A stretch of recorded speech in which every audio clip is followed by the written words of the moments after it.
Hello everyone, Gabe here, PC community developer here at Ubisoft, and today we're excited to jump in some of the PC details around Immortals Fenyx Rising. To get you all that juicy information though, we of course have to talk to the people that know what they're talking about, so we had a few chats with the dev team to talk about what they've done to build you a PC experience.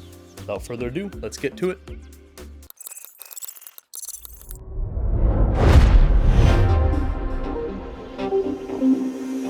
Creating an experience that as many people could access with the tools you need to customize that experience was at the core of what the team set out to do. The goal was not just to put together a quick port for the game so that it's playable on PC, but rather they set out to adapt and develop a fully fledged PC experience. In this case, adapting meant designing and creating dedicated PC features that use all the advantages that come with the PC platform and provide those in-depth customization options and scalability in terms of performance across a wide range of hardware. To properly talk about how the team has achieved this scalability, let's dive into some of the technical details powering Immortals Fenyx Rising. First things first, we have the engine. The game uses an adapted version of the Anvil engine.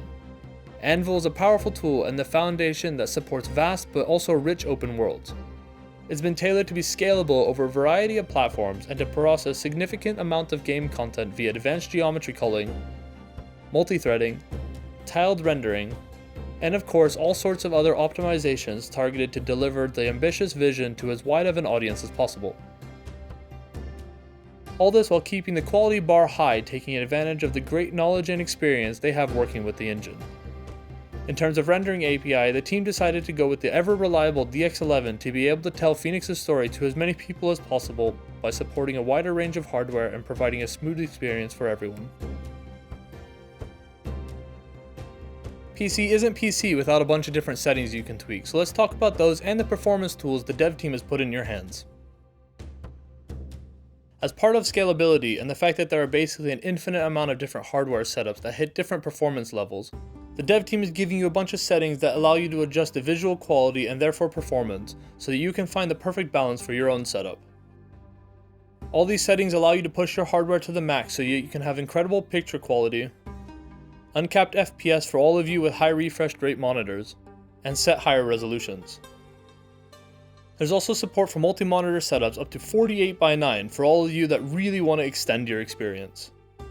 Once you have your settings locked in, the team has made sure that you can easily test all that out and make adjustments from there with a dedicated in-game benchmark as well as a real-time performance analyzer so you can use that to get a constant stream of all that juicy performance information. On top of all the visual settings though, you also have all of those that impact how you interact with the game. To give you all that in-depth customization, you'll find fully customizable controls for mouse and keyboard, so you can adjust everything to fit your exact preferences. The 3 C's, so camera, characters, and controls, also have different behaviors when using mouse and keyboard to provide an adapted experience in terms of movement that better suits the input types. On top of that, the game of course also supports a variety of different gamepads and also features hybrid input, which allows you to use multiple devices at the same time. All of this also ties into the accessibility features, which the team has worked hard on to give you the options you need to play in a comfortable way that fits your needs. The team has also implemented some technology from AMD. Fidelity FX is an option you can enable to bring out details with contrast adaptive sharpening that increases quality by enabling sharpness to restore detail after temporal anti-aliasing is applied. In short, and in a bit simpler terms, you'll be able to improve visual quality with very little performance impact. So with all that, what's it look like when we translate that into some PC specs? Well, let's take a look at them. Starting it off at 720p at 30 FPS with very low graphical settings.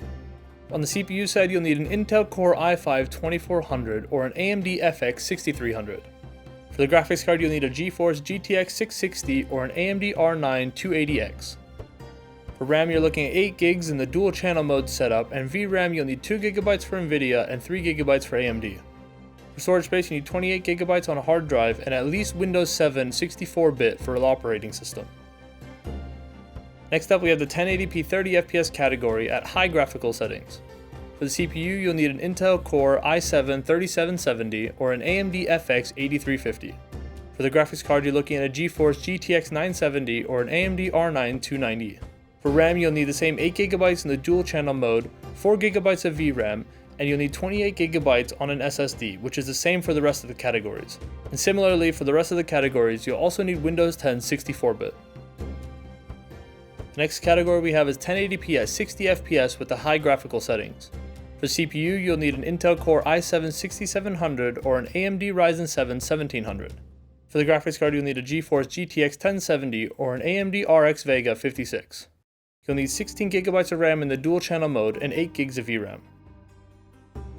For the next category, we have 1440p at 60 FPS using the very high graphical settings. For the CPU, you'll need an Intel Core i7-8700K or an AMD Ryzen 5 3600X. For the graphics card, you're looking at a GeForce RTX 2070 Super or an AMD RX 5700. You'll need the same 16 GB of RAM in dual channel mode setup and 8 GB of VRAM.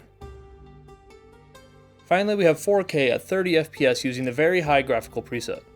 For the CPU, you're looking at an Intel Core i7-8700K or a Ryzen 7 3700X. For the graphics card, you'll need a GeForce RTX 2070 or an AMD RX Vega 56. For RAM, you'll need that same 16 GB in dual channel mode setup and 8 GB of VRAM. Do note though that the graphics card requirement for the 1440p settings is higher than the 4K settings because of the FPS target. So with all that information, there are a few important things to note. Close any resource-intense programs in the background that you might have running, keep your drivers up to date, and make sure your Windows is up to date as well. Thanks for watching everyone, we hope that gives you a good rundown of what you can expect from the PC version of Immortals Fenyx Rising. If you haven't already and you want to, you'll find a pre-order link to the game down in the description below, as well as all their channels so you can stay up to date on all their news. But that's it for now, we'll see you next time.